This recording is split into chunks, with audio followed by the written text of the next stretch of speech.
Hi then. Hello and welcome to the 44 episode of the Celebrate Life podcast. It's a big pleasure to have a, a name that is really important in our scene.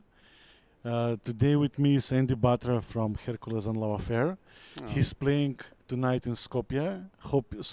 People from Skopje are having different energy when Andy is playing here. The first party, I still have goosebumps when I speak about it. Andy, thank you for being here. thank you for asking me to do it with you. Yeah, I'm happy to be back in Macedonia. Yeah, this is your third time here. It's my fourth time here. Yeah, but it was private It was event, a private thing and that I we came weren't for. invited there, so Yeah. for us it's our third time. It was nice to come for something personal though as well, to get to know the city a little in Different. a different way. Yeah. And meet lots of other Macedonian people because it was a Macedonian wedding. Hmm. So it was Yeah, it it was was a fun. bit Yeah, different. it Yeah. was fun. But I like coming here. I always have fun. And the first party, like you said, was amazing. The first party was so fun. If people ask me what my favorite memories are, that's one of my favorite memories. One of my favorite memories for sure was playing at Sector the first time. Yeah. The the kind of like enthusiasm of the Macedonian crowd or like the Skopje crowd that night was just Wow, crazy. man. Right? It was so fun. Man, do you remember how people are behind you and after Yeah, you? it you was so fun. it was unreal what was happening in It was really like everyone wanted to have, like everyone was just so open to having a good time that night. Yeah. Do you know what I mean? There was so much positivity in the room, and I don't know what it was. It was a special night because of that, though. Yeah. There was a lot of positivity, Lots of love. love. Yeah, And it was sure one of my top three parties. yeah. And I'm going in That's- clubbing from '99, and it was a top three party for That was me. really that was And for me too. it was at the right moment, because it was really important to feel the Hercules and Love Affair music because it has a special treatment for all of us in the community, especially, which is really important. Yeah, I mean, it is crazy to me still when I think about stuff like that. When Mm. I think that was also part of what was so crazy for me, was coming to a country that growing up, I would never think I'll go to Macedonia. Yeah, I'll and be in Macedonia. And you have been traveling and playing all over the I world. was playing a lot of Yeah. places, and that was a moment where I was like, wow, this stuff that I've been working on and doing now for a few years really is reaching a lot of people. Yeah, you it know? is. And so, and I guess the fact that you say that, like, I know my music touched people, and it was evident that night. So for me, it was really like a very powerful and humbling, and also I felt really grateful for everything that Yeah, night. and thank you for spreading all of that. After your leaving the country, you had a great text about how it was in Macedonia and everything. It was really important for the global scene also, not just for the local people.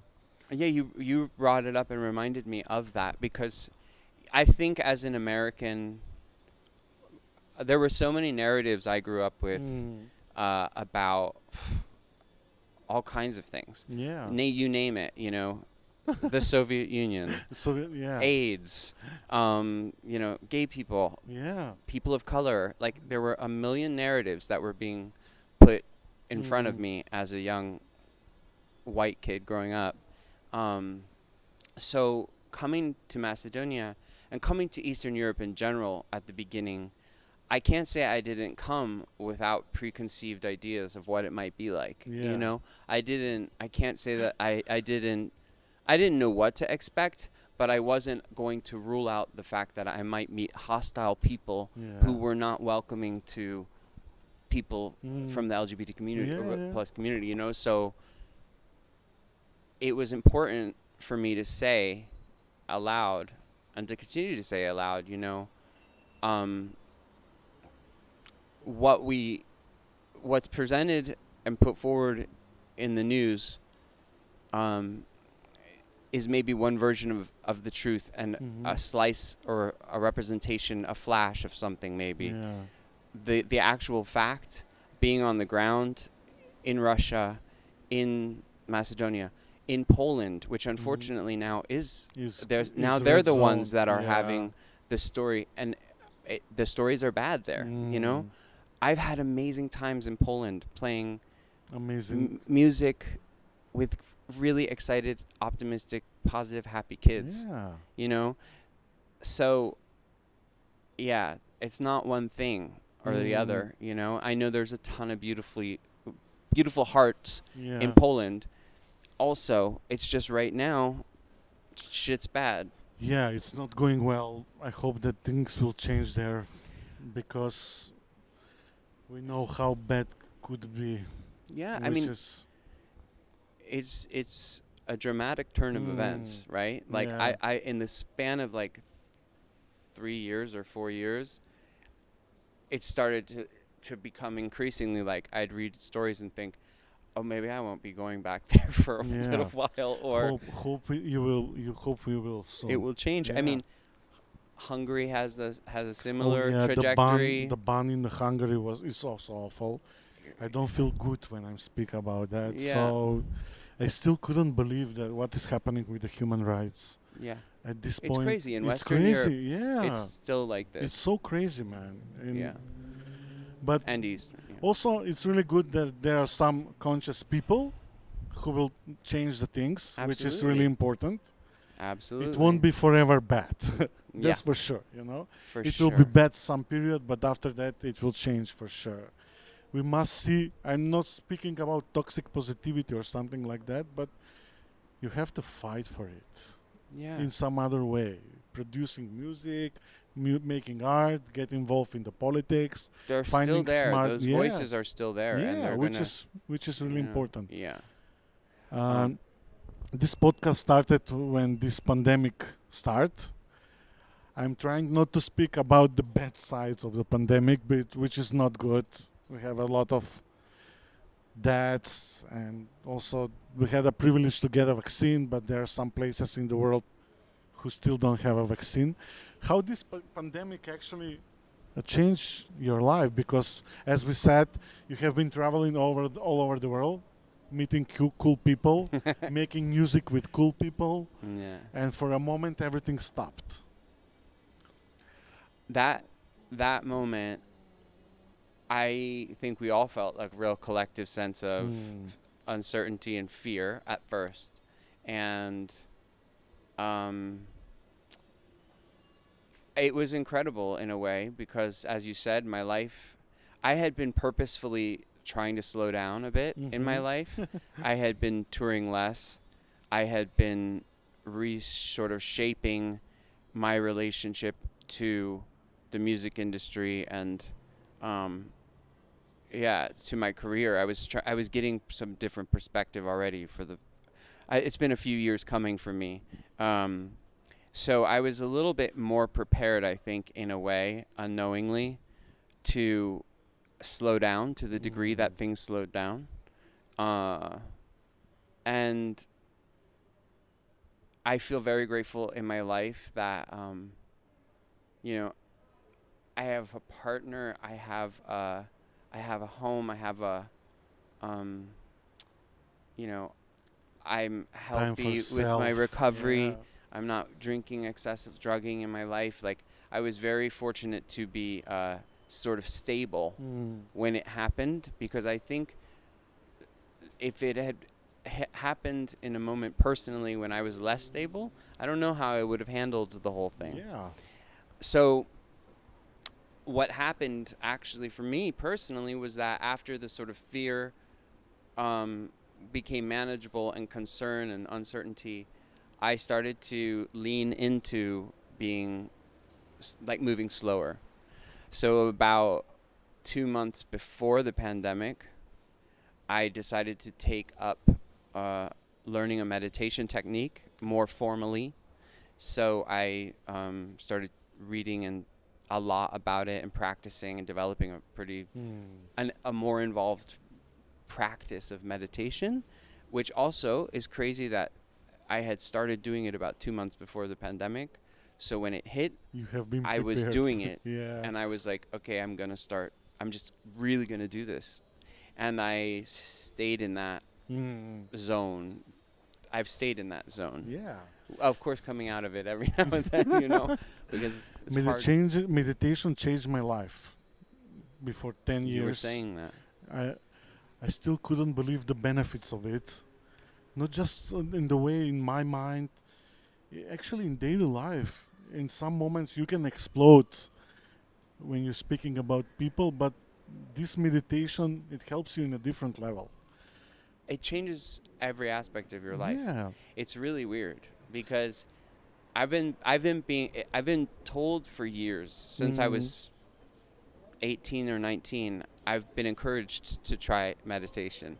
I had music teachers that were Into it. encouraging me to try. I had older people around me who were like, "You really could use meditation in your life," and I didn't understand until I get it now, having the experience of bringing myself to a place of calm, bringing the only way I get there.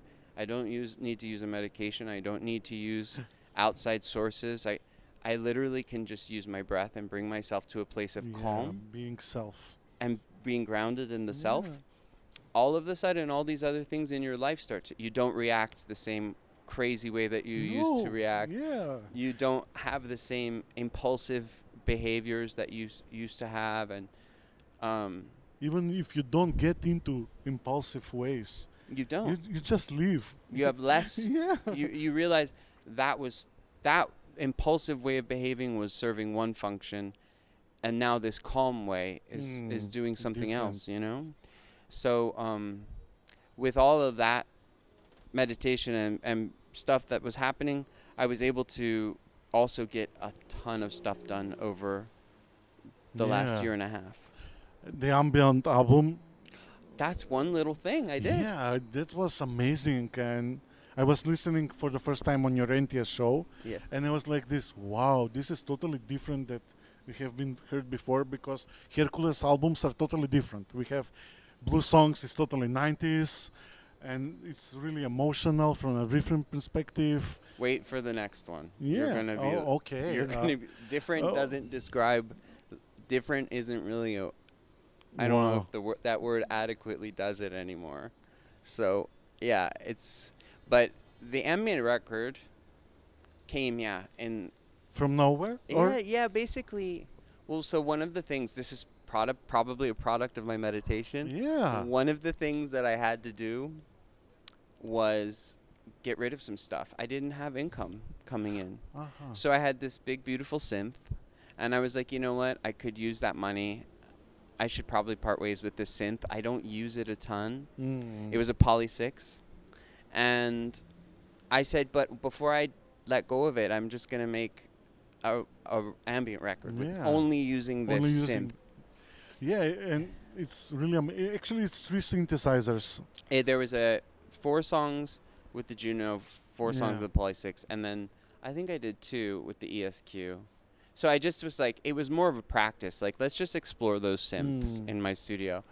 But it was also like, specifically, it started with saying goodbye to the one synth and being like, okay, well, I'm going to just get to know you really properly before I let you go. Yeah. And like, it made letting go of it easier because I sort of had explored it more. But that NTS show is a place where I play all kinds of weird stuff. I really love that show, because it's you playing totally different music that we used to listening on your sets and shows, and it's really conceptual. It's very that. It's really modern also. It's totally different every time, which is really good. I put a lot of energy into it. You know, I said yes to it because, so I started doing it 3 years ago. I said yes to it because I thought it will allow me to do what you're doing right now. Yeah. Which, I mean, you guys are sort of running your little NTS here, right? You still have no idea how happy I am because they open it a web radio. Because I have a background in the commercial radio station, which it was a year, and they're part of the new scene. They're new generations, and they decided that they should do something in the local scene, Mm. and that's how they opened it Amok Radio, and they opened it Vax Revival Store. They got a place, and in the pandemic, this was the main station when everything was happening, because the clubs weren't working here, the coffee bars, the DJs couldn't play, the musicians. It really was a boom. Yeah. For I think in general for the online radio thing, but the streaming thing, Yeah. the DJs streaming all of live music streaming too in a way. But that, Yeah, I don't like. I'm a club kid. yeah, I of was course. I was on the legal party when I was 15, and that changed my life. I like clubs. Yeah. I like being with people. I like to be touched. Yeah. I like to hug people. I but get it. Yeah, Yeah. this is the moment that if it wasn't the Amok Radio, I don't know. I'm stuck on NTS. I'm listening NTS. I'm listening a lot of podcasts also. But this was a life-changing moment for Skopje and the people in Macedonia in general. An outlet, yeah. Yeah. I'm sure. The NTS thing for me, when I was asked to do it, it was like, oh, maybe I'll get to interview people on the radio. Like I'll do little Yeah, you interviews. should do it. I did a couple. I Yeah. did one with Luke Van Acker from Revolting Cocks and a really legendary Belgian musician. I did one with Paul from Ultramarine, Wow. who was a regular on Charlie's show Yeah, also. yeah. I think Big shout out to Charlie if you're Yeah. listening some way. Charlie Bones Yeah. departed from And NTS also making enthusiastic project is really important. What we are doing here and what I'm doing maybe half of my life is do a volunteering, do something for the community, do something for the people, do something for self. Yeah. I think doing something for self is more important, because doing a podcast or radio show or writing or painting, whenever, it's really important to do something, you know? I use the show personally as a way to enhance and inform my songwriting practice. Yeah. And so every show makes me a better selector, DJ, musician. I mean, it makes me think about music differently each time I do an NTS show. So I've used it. I told them this recently too. I was like, you know, the NTS show has really helped me in the journey of making my new album, Yeah. which I've spent like, 4 or 5 years on. Which Yeah, actually the last album was... it was 2017 was my last 2017. album, and this next one was coming next year. So Yeah. that show, though, exploring all that music and thinking about music the way I was specifically for the show, it did actually inform the process of making the album. And also what I laugh about the radio and everything, because we are doing for love, and when you give something from yourself, and you hear the reactions of the people, it's amazing, you know. Because I started here to buying again music. I'm buying music from Bandcamp. I canceled my Spotify subscription, you know, and Going and I'm buying not music, buying yeah. vinyls, but all my friends are buying vinyls. And the moment when you realize that the radio is changing your life in a different way, I started listening music. I'm not listening algorithms, because all the Spotify and Apple Music, you click what's your favorites, and it's giving you It's a suggestions. really good point, actually. I totally forgot listening music, and now from some point, okay, pandemic, musicians don't have money, DJs don't have bookings. Maybe $5 will change something. It's a really interesting way. Actually, I didn't really think about that. Like all these online radio stations that have popped up, and there's a lot of cool ones and platforms and Yeah. stuff. They're keeping people in the mix of selecting music, Music, which is instead of good. those algorithms. Yeah. Because I mean, yeah, I don't engage with those algorithm platforms at all, really. Yeah, streaming is cooling the music some way, because Yeah. if you don't buy the CD or vinyl, author won't get the money, because I'm not sure how much fees from Yeah, streaming. very So little, so support Bandcamp, people. yeah, yeah. It is amazing. I Support found so much on Bandcamp. there this year. I realize, I don't know if you agree with me, there is a lot of independent labels, and also a lot of people like release your own album on Bandcamp. Yeah, People are starting releasing their own music, which is good.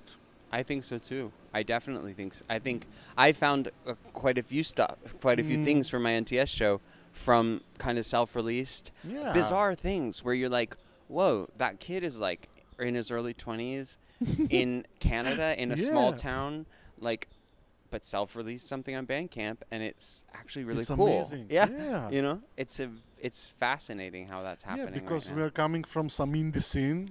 Actually, you have been part of a big label.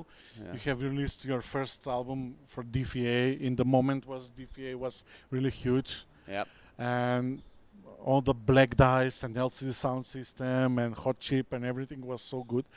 But I really want to ask you, how was the feeling working with people like Hanochni, Keyman Foxman, Sean J. Wright? Because at that moment, I'm still watching the Pitchwork show from Don't Look Down, man, Yeah. and I really want to dance like Sean, but I couldn't do it Yeah. like that. But how was the feeling when you have been work with all those creative people? We had Sean in Skopje playing also. Kim was also in Skopje. Yeah. We didn't have Anochni, but hopefully we're gonna see Anochni in some way. How was the feeling? Because that moment Diffa was really big. Yeah. You were really also big. I don't know Well, if you I feel think we it like didn't that. know really what we were doing on some level at the beginning. No, like we were honestly, we were kind of it was a funny crew that was Mhm. like, you know, oh, it was really I have joyous. a goosebump when I think of Blind and Yeah, I mean, it was a joyful moment actually at the beginning. It was like I was thinking about this. There were a lot of really fun times. There was a lot of really fun times. It became very challenging at a point. You know, when we were like a touring entity that was really an independent, really indie band that was Yeah. not we weren't making the big bucks, you know? So like we were slogging it out. But there was a ton of joy in transmitting the music and bringing it to all of these different places that I don't think I could say probably comfortably for most of the people on tour. Mhm. We didn't think we would be going on that many, But playing Hercules that many became shows. really huge at one point. We You were playing playing on everywhere. Glastonbury, Yeah. from the small underground clubs, from the big festival, and it was like this, wow, this explode. But it was really important because Hercules and Love Affair is music for healing. Hmm. Because it will help to someone when you're listening the lyrics. It's really emotional, not just for the LGBT community. It's for everyone. You know, it's when you're listening Hercules and Love Affair, you have a feeling that you know the people. Yeah. You know, when you're listening those vocals and the lyrics. You know, all of those people are incredibly inspiring artists in their own right. You know, like all of the people I've collaborated with, I've been so lucky to. I've been so lucky to, you know, at moments I reflect on it and I'm like, they were so effortless in their creativity, Mm-hmm. you know, um, and I've learned so much over the years working with all of those different artists. I think one of the big things I learned at the beginning when Anoni and I were first getting to know each other, you know, like I always really respected her as an artist, and She's amazing from the Anthony and the Johnsons, yeah, and she's amazing whenever she. yeah, and I just knew that there was this like, there were things I was like, she'd convey that made sense to me, and one of the big ones was, you know, she articulated something that I think I had already been doing in my Mhm. life, which was she looks for emotion in music, and I look for emotion in music. I look for sincerity in an emotion. It's not only like that. I do now appreciate. It took a while at first, but I appreciate music that has a sense of humor or is Mhm. just lighthearted and fun. But generally, I really do, you know, look for sincere depth and emotion. Mm. And I bring, as Anoni did in her early work, I bring a lot of the personal journey to the songs. So That's it why might it's be, so good. yeah, it might Actually. be dance music, but it's like, it's really from the heart, you know, like Mm. it's lived and from the heart sort of stuff. So it's funny though, because that's not always the recipe for the best dance music. Mhm. Dance music often can just be, you know, frivolous and really fun and crazy, you know. And sometimes you know, like there were moments Kim Ann brought a real like fun thing to the Mm. to the party, you know. and just hands in the air kind of fun thing. And so it's been an interesting and unexpected and really rich journey with the project. The next period is going to be, as I said, a really different period. I can't wait to hear something. It's pretty different. Are you gonna play something from your new releases tonight or not? I might do. Yeah, okay. So you better check Andy tonight on Zdravo Mladi Festival because we are running out of time a bit. Okay. I just want to ask you two questions. Yes. How do you see the future of clubbing? Because at this moment clubs are shutting down, the people don't have any income. Okay, streaming platforms are good, radio stations are good, but how do you see the clubbing will be after this pandemic?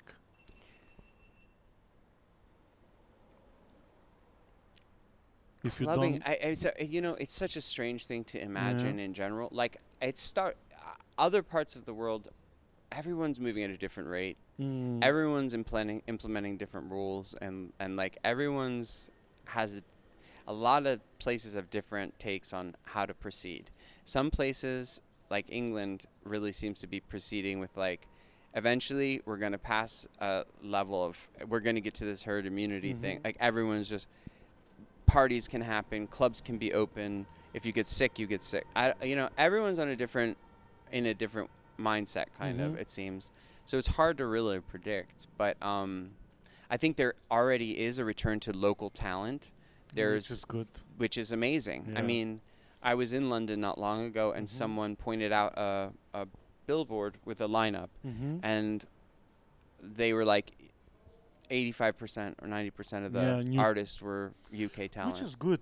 It's amazing because We need new faces also. and they also they realize it's forcing people to look at their own country and we have a lot of good. Yeah. I mean, there's so many good, talented, exciting musicians everywhere. It doesn't need to be someone flown in from across the world, I totally agree that the local scene is really important because if you have a good local scene, you will get new talents, new music, and when the DJs are coming from abroad, you can show something different to them, Yeah. which is good. And also the new kids are totally cool.